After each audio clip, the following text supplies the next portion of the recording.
In this special episode of the IDS Between the Lines podcast, Andy Sumner, Professor of International Development at King's College London and President of the European Association of Development Research and Training Institutes, interviews Professor Melissa Leach, who leaves IDS after 33 years, which includes the last decade of her being the Director of IDS. As a social anthropologist and geographer, Melissa's interdisciplinary policy-engaged research in Africa and beyond links environment, agriculture, health, technology, and gender, with a particular interest in knowledge, power, and the politics of science and policy processes. In the conversation, Melissa talks about what her main research and policy contributions have been and how have these evolved over the years, how has development studies changed over her time at IDS, and what does she see as the main opportunities and challenges for the future in an uncertain world? Today, I'm going to be interviewing Melissa Leach. Let me hand over to Melissa to introduce herself. Hello. Well, Andy, thank you for this opportunity. So I'm Melissa. I've been Director of IDS and the privilege to lead this extraordinary and wonderful institution for the last decade. But my time at the Institute actually goes back a lot further. I joined in 1990, fresh out of a PhD in social anthropology with a background in geography. So in terms of thinking about my time here and my contributions, one can talk about more than a third of a century or a decade. Thank you. Why don't we start with thinking a little bit about, in your time at IDS, and feel free to go back as far as you wish. How do you see as your your main research and policy contributions? Well, at the time I joined the Institute in 1990, I came to help develop work on environment, and this was, of course, the moment of the Rio 1992 conference, and the world was just waking up to the significance of climate change, of biodiversity loss, of pollution, and of environmental challenges. And that was my initial role at the Institute. And indeed, environment and sustainability themes were a big part of my own research contribution, really through subsequent decades up until now. And that went through a lot of research in West Africa around forests and then soils, and then programs that I led with colleagues in IDS and externally around developing frameworks for understanding interactions between livelihoods in the environment, environmental entitlements. And then we built with the Science Policy Research Unit, the STEPS Centre, and a big ESRC centre, which I led between 2006 and actually 2014, when I finally stepped down from a formal role to become director. But the legacy of the STEPS Centre and the pathways approach that we built collaboratively for understanding innovation, sustainability, development challenges, and really understanding how change is always valued differently by different groups and underpinned by diverse narratives and storylines and power, and taking that into different domains from food and agriculture, energy and climate, water and sanitation, and indeed health and disease, has remained a very big part of my subsequent contributions, where I've gone on working with those colleagues around areas like green transformations, the financialization of nature, and so on. But I think the other research area that I've had the privilege of pursuing while at IDS has been in global health, working with colleagues around health systems and particularly around pandemics. We led, in the context of the West African Ebola outbreak in 2013, an Ebola response anthropology platform, which won several impact awards and really set the bar for how and why one can bring social science knowledge into responses to health emergencies, and by implication emergencies of many other kinds. And of course, these days they cross-cut and involve climate and conflict very often too. And really pioneering a kind of platform model for bringing the right kind of knowledge and evidence into the hands of responders at the right time. So I suppose environment, health have been projects that have cross-cut both of those. And cross-cutting them again has been my abiding interest, not just in tackling poverty, but also thinking about inequities, injustices, and how we can work to address those, both in particular sectors, but in development more generally.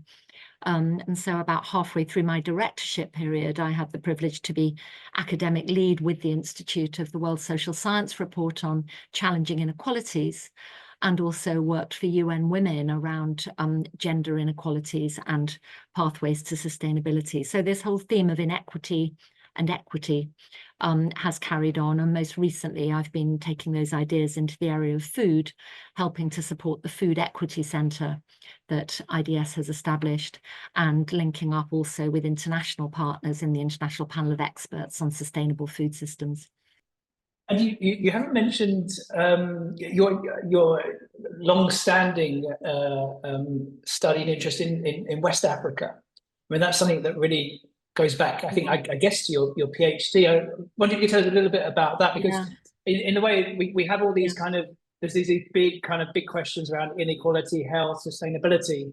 Yeah. And also, you've actually worked a lot at the ground level, trying to understand different ways of seeing problems and solutions. Absolutely. So I think the project, the study that really defined my own career and interests and the way I've come to look at things with others was actually not my PhD. I mean, I did a PhD in forest areas in Sierra Leone, which had a big focus on gender, an area I've gone on working with people in since. But it was actually a study in the Republic of Guinea. It's a different part of that West African forest zone.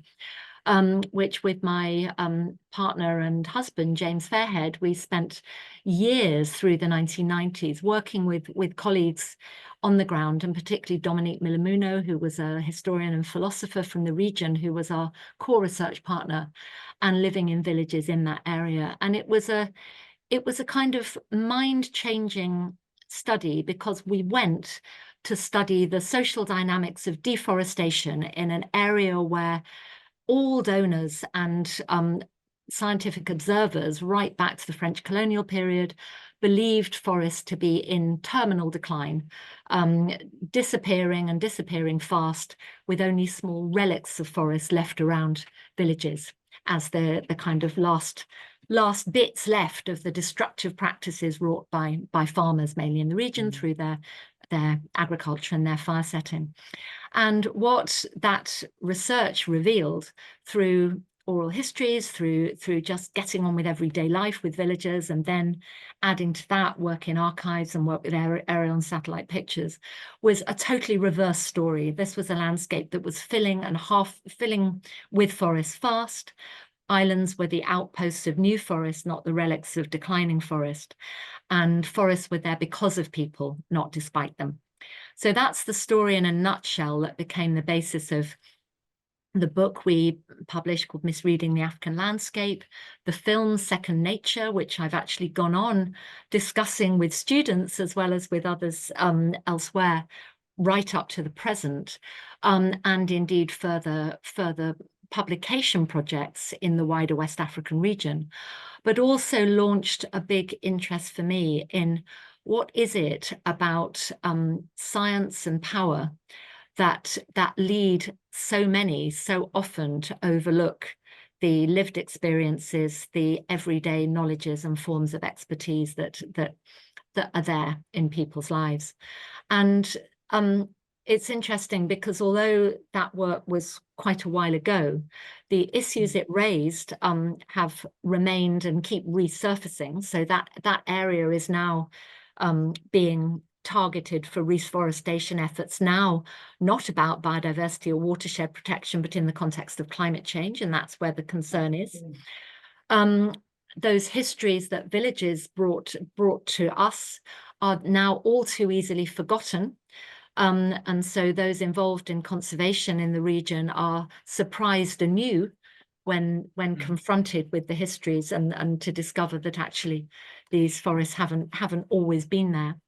There are new stories emerging around the soils that underlie these forest patches, which we pursued in another project, finding anthropogenic dark earths at the root of all of these.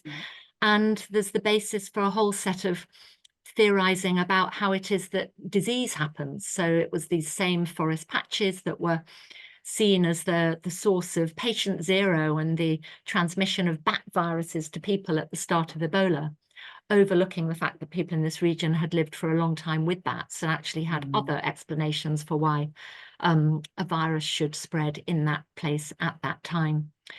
So it's gone on being an interesting place that I've visited and continued to think about with people, but it's also been an area and a set of lenses really to challenge the power relations which often drive the knowledge, the narratives, the storylines that condition the way development issues and problems are framed and the way solutions are found, who we listen to, whose voices count, and why.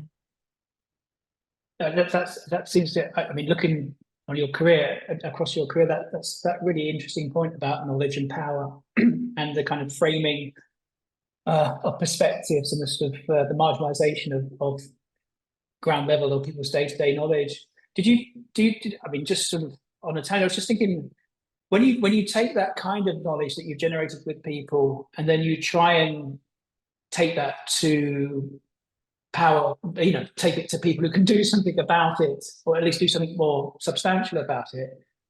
How have you found that? Because you're taking what's considered, I mean, scientific knowledge is quite often defined in a certain way. And what you're doing is almost turning it on its head and saying, actually, you should be listening to these people, not sort of reading, I don't know, this journal or this paper from the World Bank or something like that. Yeah. To some extent, yes. And I mean, I should say at this point that the kind of traditions of working with local knowledge and everyday lived experience and the kinds of participatory methods that are helpful in doing that are, of course, a long-standing tradition and stock in trade of work at IDS. So I've been able to interact and support and admire just vast amounts of practice and projects in intervening periods in the Institute that have covered no end of issues. So some on environment, others looking at children's work or exclusion from governance processes, or how minoritized groups come to have voice, or indeed in some of the work I've done with my health colleagues, how we understand people's anxieties about vaccination or about public health interventions. So it's a very, very rich scene.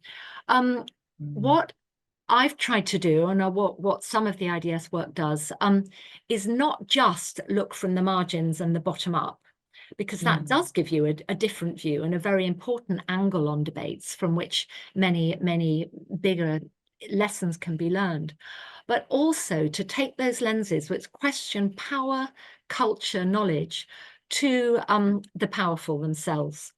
And so that was a part of my work in West Africa all those years ago, where we actually tried to interrogate not just the culture, knowledge, power within those communities, those Kissi and Karanko villages, but also what it was in the government forest department or in the World Bank and EU projects that were trying to intervene in those areas, to ask how it was that dominant regimes of science had linked up with institutional power, with political economy, with certain kinds of funding incentives to make a certain way of looking at, in this case, the environment, so normal, as it were.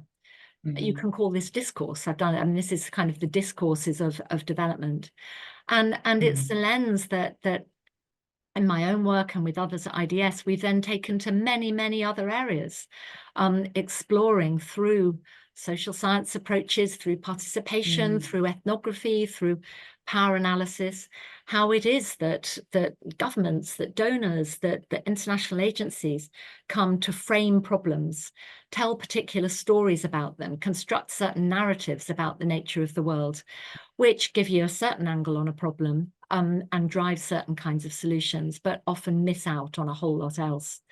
And most recently, I suppose, in the work our health group has been doing around epidemics and pandemics, including in the COVID context.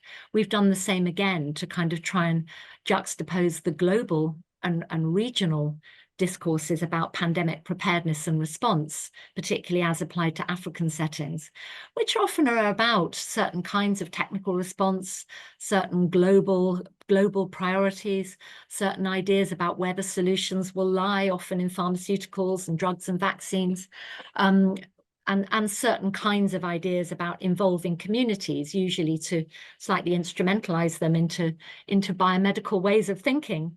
But at the same time, where does that sit with the more localized concepts and practices that emerge from settings where people are living with the effects, not just of disease, but also of the responses to disease, the attempts at public health control, which are coming from these more top-down models. So looking at these convergences and divergences and areas of contestation of different kind of conjunctures of power and knowledge has been something that's always really, really interested me.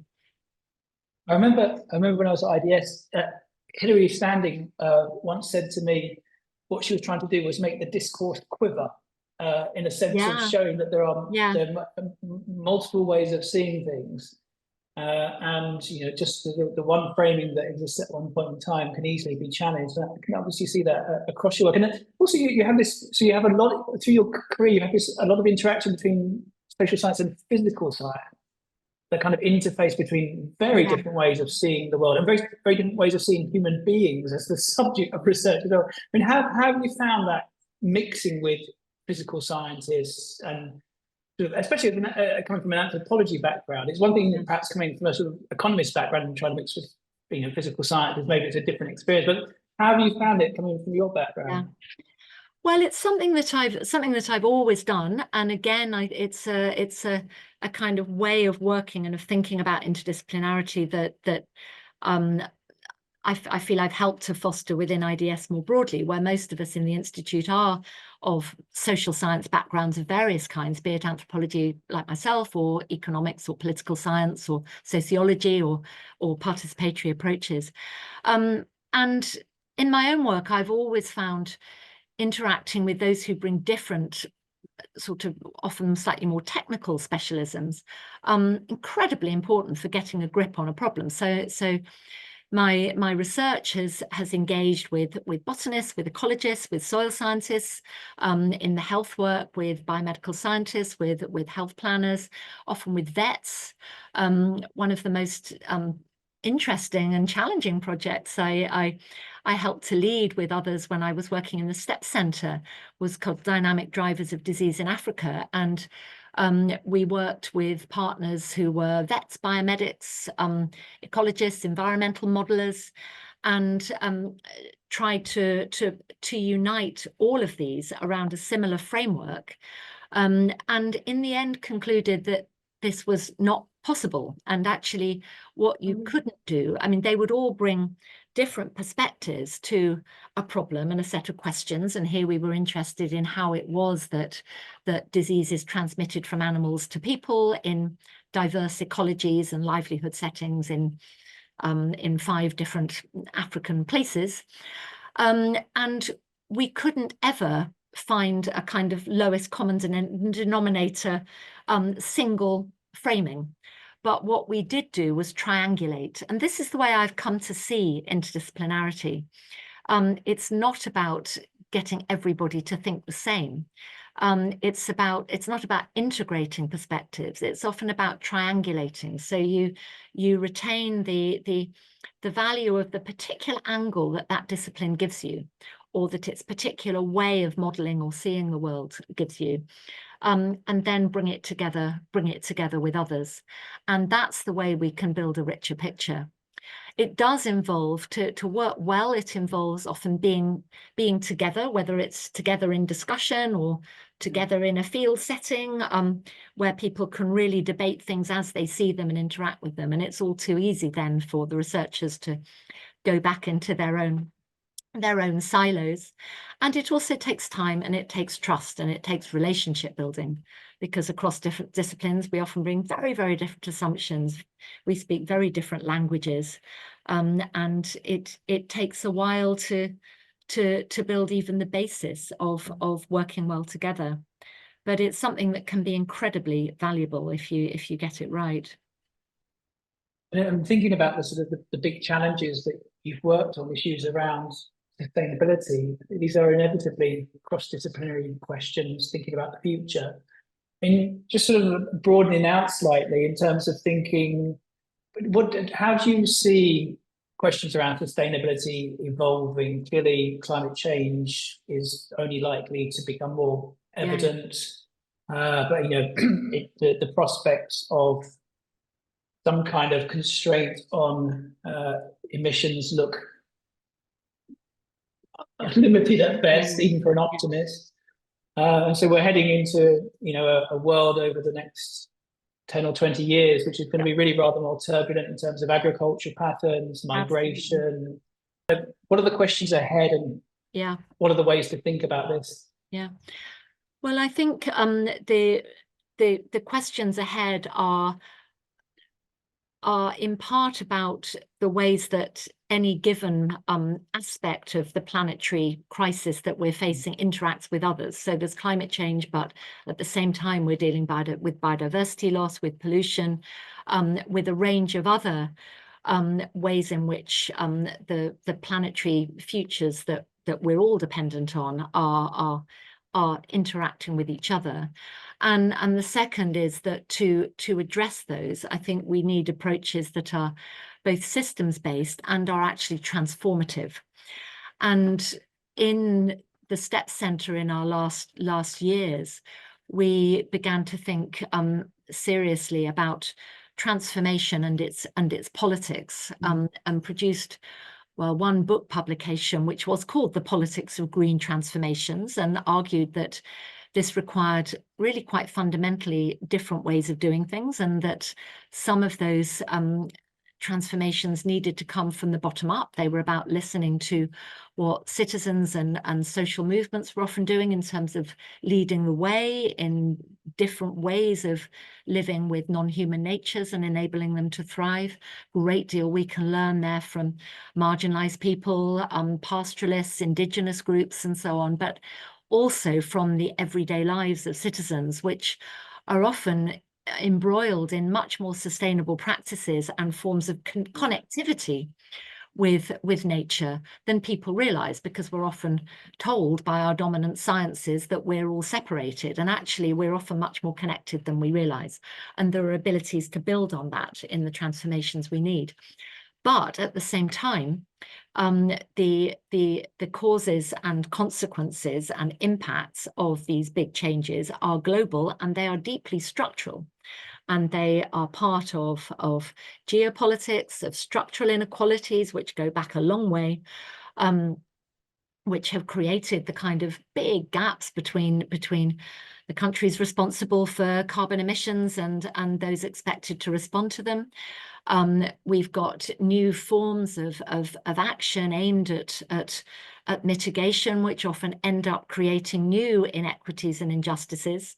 So the work that often is happening now in the interests of market-based approaches, carbon offsets, the revaluation of nature to meet global emissions reduction targets and net zero, which can often in their wake produce new kinds of dispossession, things that some of us analysed as green grabs a number of years ago, and which are still very live. So we need, I think, to think about some quite radical changes, but ones that are coupling up justice of a number of different kinds with the changes to the ways people are living and the ways policies are going. And that's justice that's partly distributional. We need to be asking who's gaining and who's losing. It's partly procedural, about who's at the table, who's making these decisions about mitigation and adaptation and their financing and nature-based solutions and where they should happen and who designs them. It's partly recognitional in terms of whose rights and claims and positions and knowledges are recognized. And it's partly what people are now talking about as restorative justice, where we realize that the predicaments that we're all in around environment, planetary futures, climate, biodiversity are also the product of long-term inequalities and changes, and addressing presents and futures is often going to require restoring and acting on some of those past inequities too. So there's a lot of discussion at the moment about just transitions. Some of the work at IDS and work I've been doing with colleagues elsewhere would be arguing for just transformations as well, looking into the future. But by just transformations, you mean redistributive justice in different scales and levels? I mean that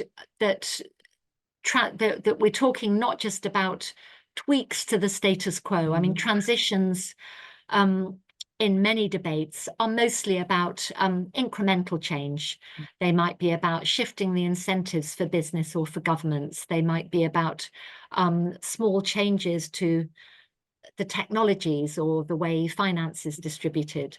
That's a little bit different from acknowledging a more transformative approach, which means laying bare and challenging the broader power relations and power knowledge relations which are underpinning the status quo, and beginning to find ways to challenge those from the bottom up and from the top down. And so when I say those so the changes we're looking at need to be transformative, but they also need to be just in terms of producing justice for people and indeed for non-human natures. I think there's some really important work going on around multi-species justice actually at the moment.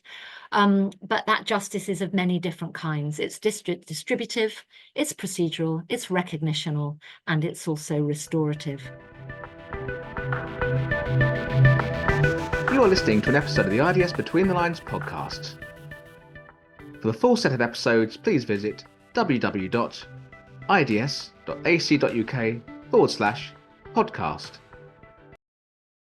I just wonder whether are you still an optimist, and how do you, if you are still an optimist, how do you manage to remain an optimist?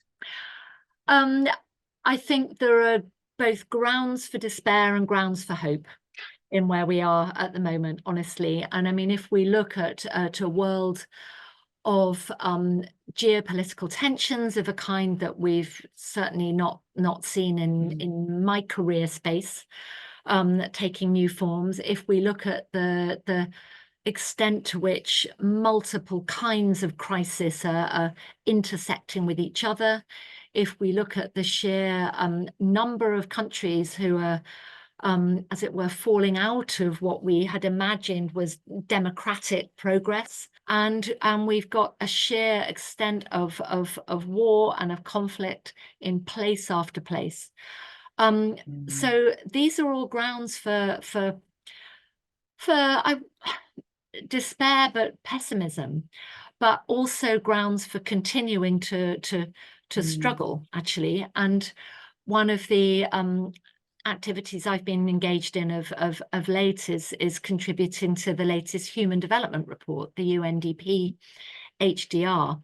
And this year's report, just released in a couple of weeks ago, is called Breaking the Gridlock. And it's trying to make some arguments about how the world could begin to move forward collectively on some of these challenges. And the answers it finds lie in a reconceptualization of global public goods as things that really matter, and some re-looking at institutions which refresh the multilateralism that we've had, which is at the moment really badly stymied by geopolitics, frankly, to be more imaginative about the institutional makeup and the connections between global and local. So this brings me to my grounds for hope, which at the moment I see mostly emerging out of movements, out of social movement struggles, out of activist struggles, out of youth activism, and out of the kind of politics and democratic politics, which are not happening through the ballot box, but are happening through people claiming space, through sometimes more informal, popular kinds of movements, which are making claims to do things differently. And we see this across food, across health, across environment, across energy. And if the hope that I see is actually in ways that these movements might begin to coalesce and start to place some real pressure on decision makers from below, in a way to return to the sort of pathways analogy that colleagues and I worked with in the STEP Centre, and that I found a useful metaphor to think with. Can we imagine pathways from below beginning to join up? So the footpaths become the small roadways, and the roadways then begin to become the highways, and gradually those highways start to make inroads and maybe over time help to displace the big motorways that are currently dominating our world.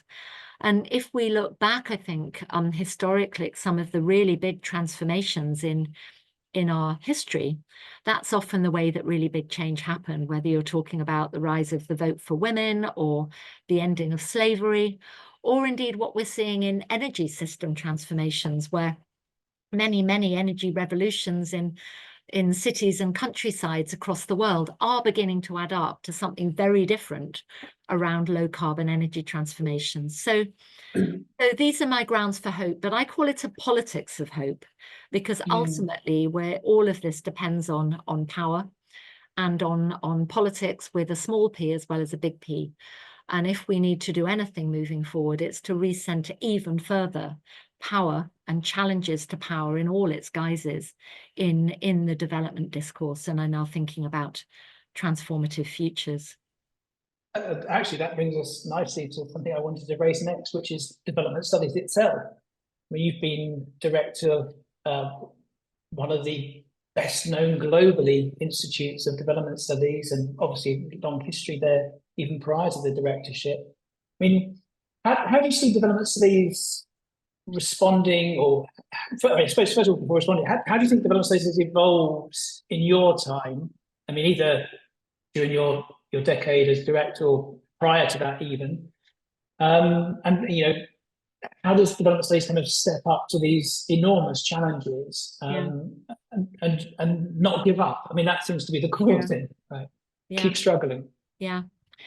I mean, I think it's changed in many ways. One is a broadening out of disciplines. So the development studies that I joined when I began at IDS in 1990 was centrally dominated by economics and by development economics, which is hugely important, but has now been, I think, enriched and added to by a much wider range of engagements from anthropology, sociology, political science, participation, and so on.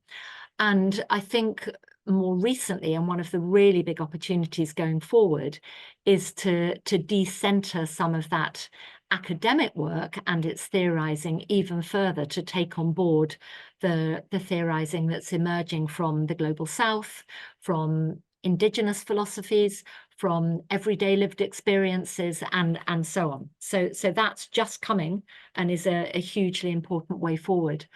I think development studies has also changed enormously in terms of the issues it focuses on.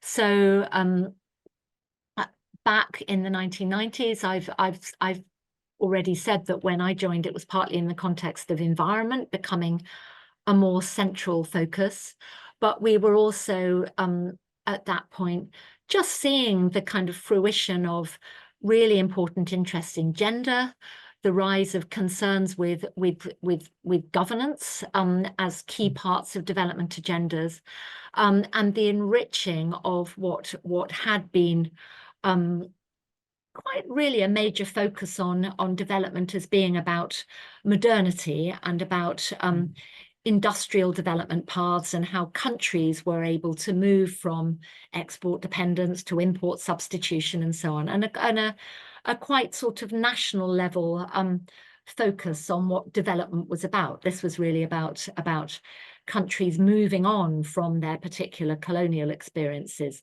to become modern, however that's defined.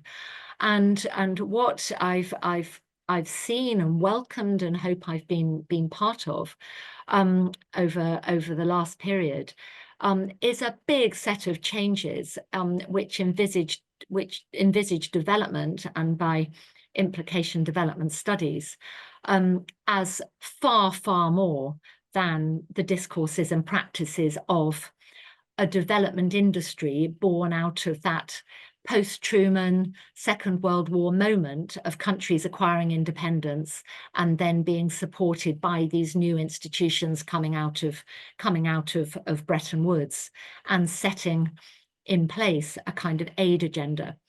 And I think where we already were very clearly 10 years ago when I joined was as director, was a rethink of development and development studies as progressive change more generally. We were talking at that point a decade ago about beyond aid, about things like South-South cooperation, about the emergent and very different ways of thinking about and practicing development that were coming from other countries.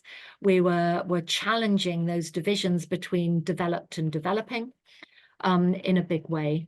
And we were opening up, as I think IDS had done for a long time, towards the very different versions of progressive change that were coming from different places and different parts of the world and different groups of people.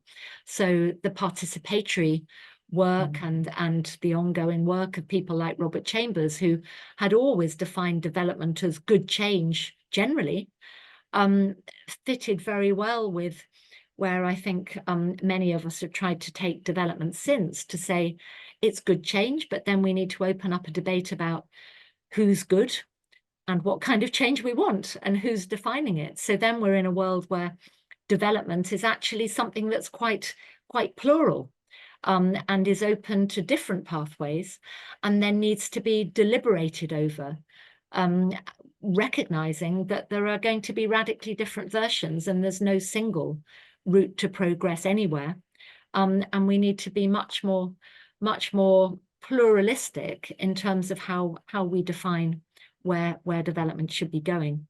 So I think that's a big overarching change which has characterized my time over the last 10 years anyway.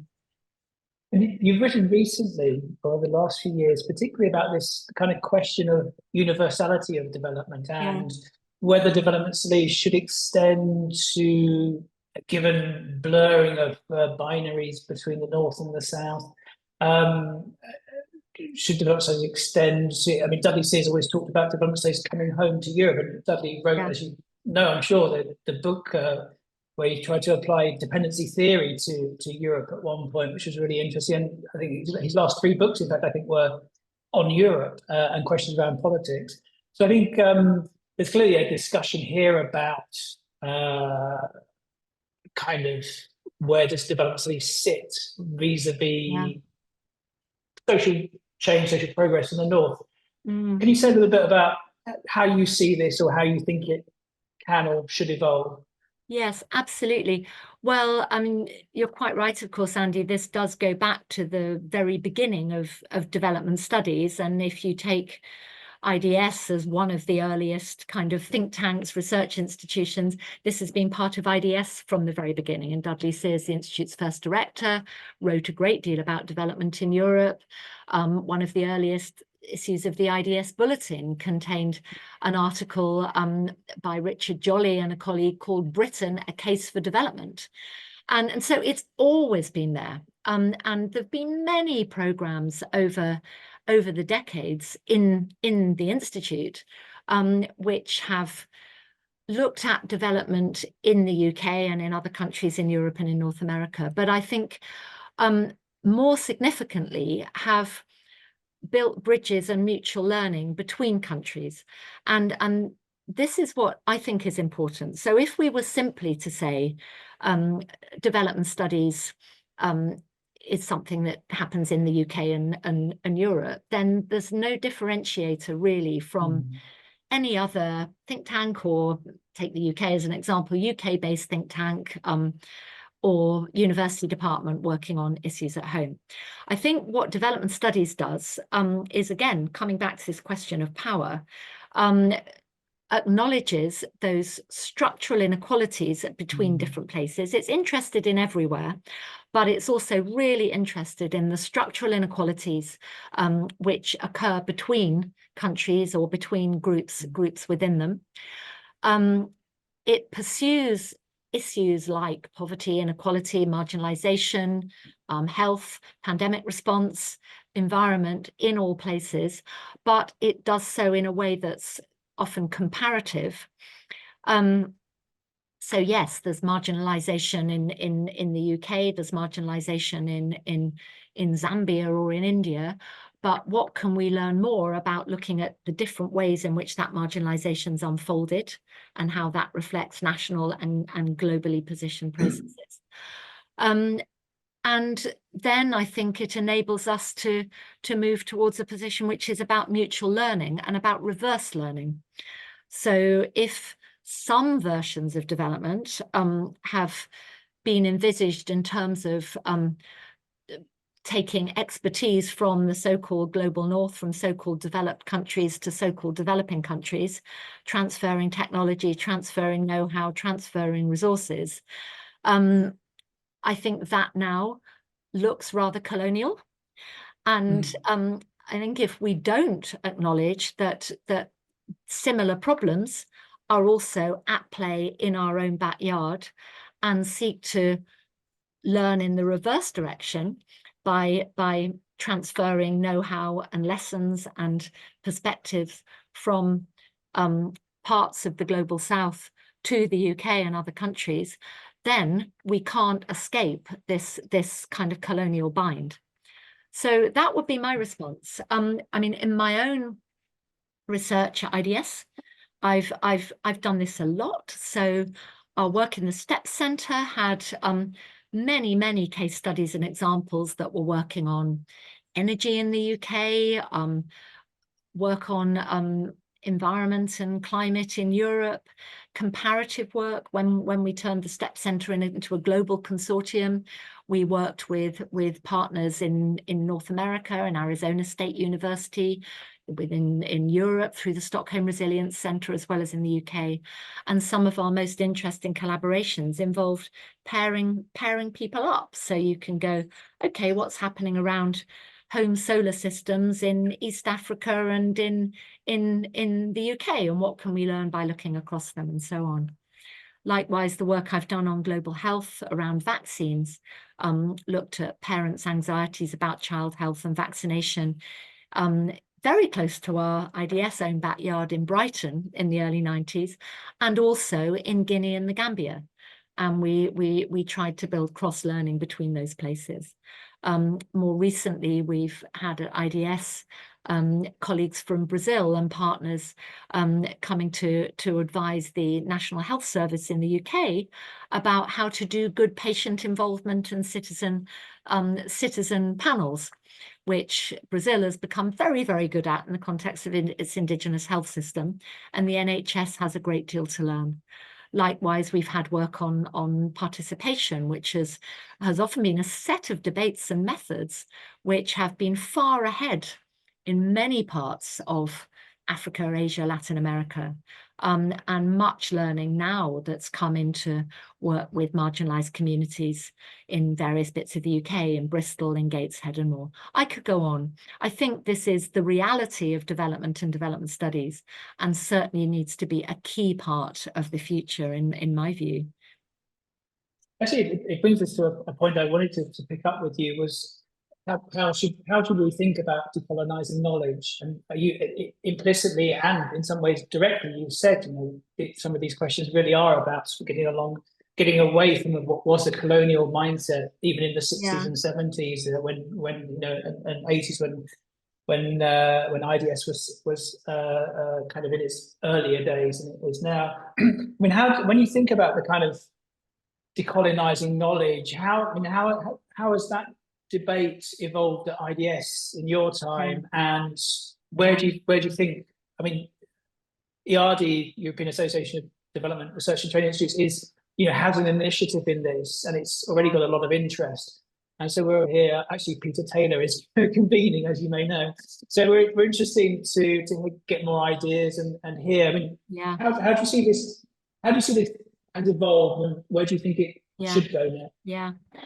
Well, I think this is a vital set of conversations, and they're ones that at IDS are an integral part of what we've been doing with partners to recast development. That's the term we're using, a kind of recasting and throwing forward into the future. And we've been in discussion with many partners around the world, including with those in the EADI network, and we really welcome this.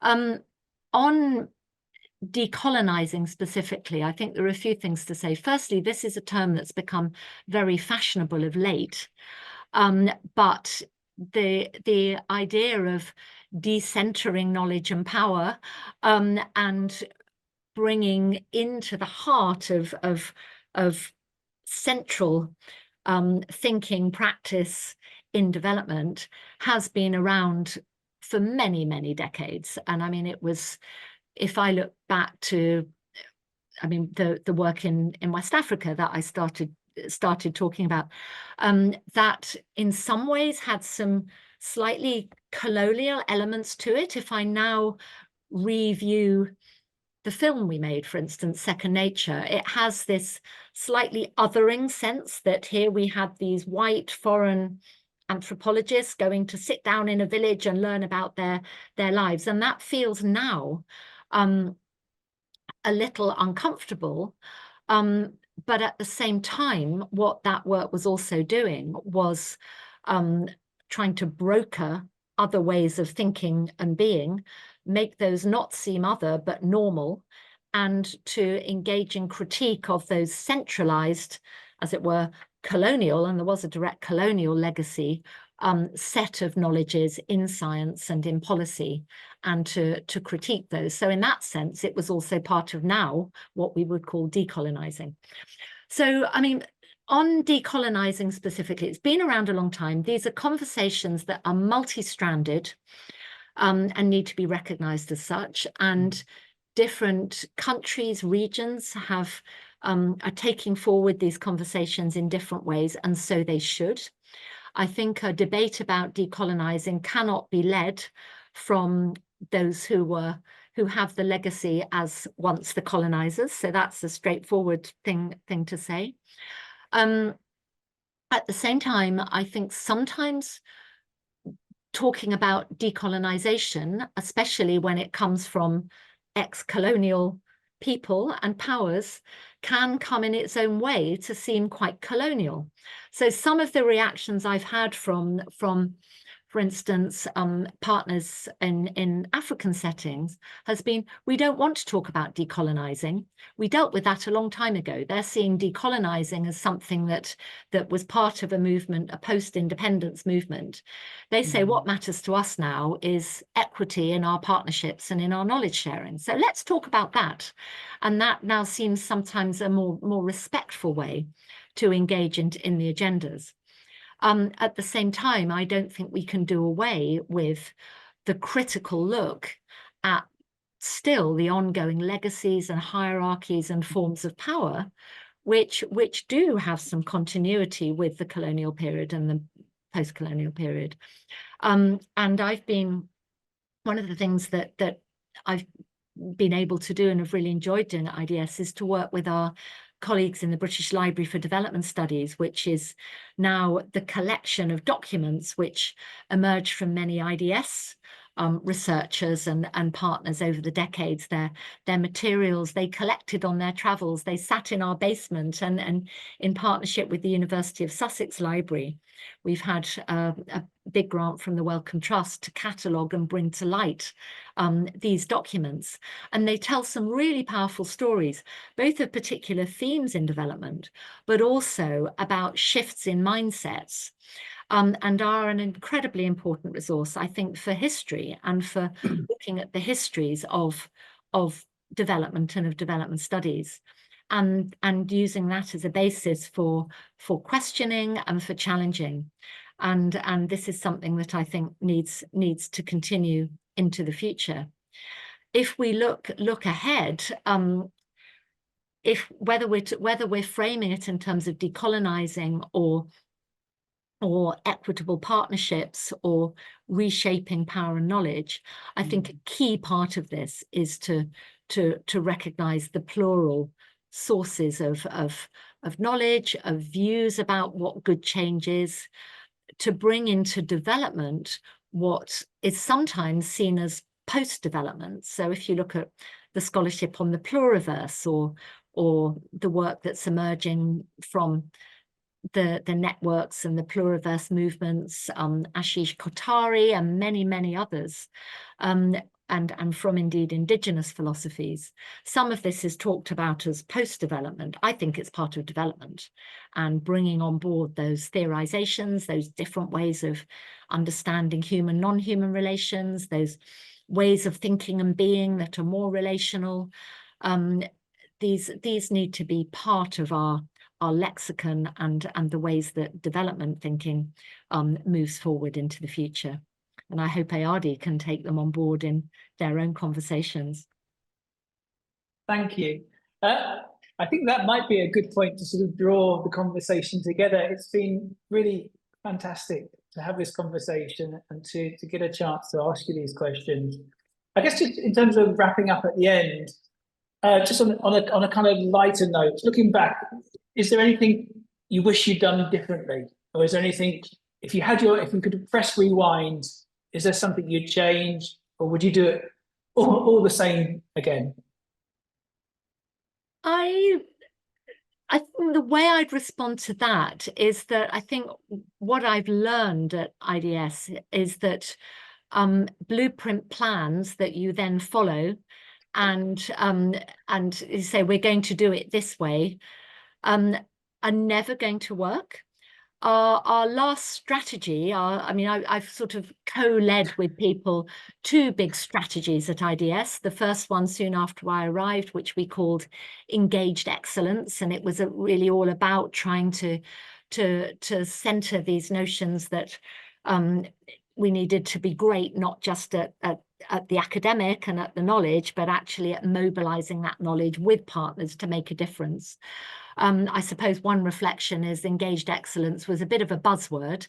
It was one that was lampooned in the IDS pantomime for several years, and probably I'd have been less buzzwordy.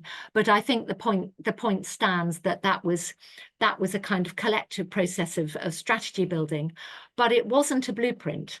It was a set of things to think about, which then people and groups and partners adapted and made their own over the period. So I think I learned something about flexibility and about adaptation, which then our next strategy took even more to its heart. So 2020 to 2025, which we call Transforming Knowledge, Transforming Lives, the strapline was responding to the shocks and disruptions of our era. And my goodness, that came true, because before we launched it, we had the COVID pandemic, and then the ensuing economic and political disruptions linked to the climate emergency and linked to others, as well as a whole range of disruptions closer to home in what happened to the Institute's financing amidst aid cuts, and what happened to collegial relations amidst some of the problems in the university sector to do with funding and pensions and so on, created a perfect storm of disruptions and shocks, external and internal, which required responding to. So I've learned that flexibility and agility is really important, and that deciding to do things a certain way and sticking to them often isn't the best way to go. We need to be able to adapt. I hope I've been able to do that in a way that's been inclusive, that's listened to a lot of different views and voices, and that's tried to strike a balance between collecting those different perspectives and being able to create some kind of consensus for the moment about how we might move forward together and respond to these shocks in ways that are building a future we can all live with, bearing in mind that future's going to change further. Sounds like very good advice for taking flexibility and resilience in what is increasingly a shock-driven world. Melissa, thank you very much for this. I've really enjoyed speaking, and wish you all the best in the future. And thank you very much. Thank you so much, Andy. Thanks for listening. Please subscribe and share to help us spread the word. Do you have a feature that you'd like to appear in a future episode? Then get in touch on email at betweenthelines@ids.ac.uk.